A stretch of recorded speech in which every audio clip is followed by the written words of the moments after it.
आज ठाणे येथील Thane police school जे आहे त्या ठिकाणी एकूण 112 विद्यार्थ्यांना शाळेमध्ये प्रवेश हे नाकारलं होतं। आज या शाळेच्या ज्या प्रिन्सिपल आहेत अलेक्झांडर विक्टिस असं त्यांचं नाव आहे, त्यांच्याशी आम्ही चर्चा केली।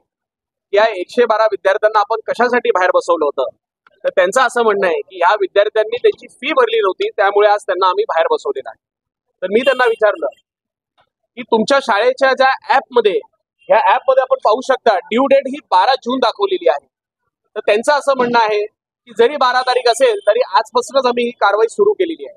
मी कुठेतरी विद्यार्थ्यांना ह्या फीच्या माध्यमातून त्रास देण्याचं जे काम आज या शाळेच्या आणि त्यांच्या मॅनेजमेंटने केलेलं आहे त्याचा पूर्णपणे विरोध करत आहे। युवा सेनेच्या माध्यमातून आज आपल्या सगळ्या मीडियाच्या जे मीडियाचे आमचे प्रतिनिधी आहेत त्यांचा मनापासून आभार व्यक्त करतो की त्यांनी जे व्हिडिओ काढले त्या व्हिडिओमुळे आज खरं तर या 112 विद्यार्थ्यांना प्रवेश तरी मिळालेला आहे। मी आपल्याला एवढंच सांगू इच्छितो की आज या 112 विद्यार्थ्यांवर अन्याय होणार नाही यासाठी युवा सेना या ठिकाणी आलेली आहे। आमचे या विभागाचे स्थानिक शाखा प्रमुख निखिल बुडजडे असतील, युवा सेनेचे माझे कार्यकारिणी सदस्याचे प्रतिनिधी नितीन लांडगे असतील, जितेश गुप्ता, निखिल वाळके, सर्व आमची जी टीम आहे ते या ठिकाणी त्यांनी तातडीने या ठिकाणी आलेले आहे। आणि मी आपल्याला एवढंच सांगतो की ज्या पद्धतीनं आज या मॅनेजमेंटने विद्यार्थ्यांबरोबर जे काही केलेलं आहे त्या गोष्टीचा आम्ही पूर्णपणे निषेध करतो। आणि येणाऱ्या काही तासांमध्ये आमचं एकच विनंती असणार आहे सन्माननीय शिक्षण मंत्र्यांना की ज्या अलेक्झांडर विक्टिस ही जी प्रिन्सिपल आहे, ही प्रिन्सिपल अतिशय उद्धट बोलणारी बाई आहे।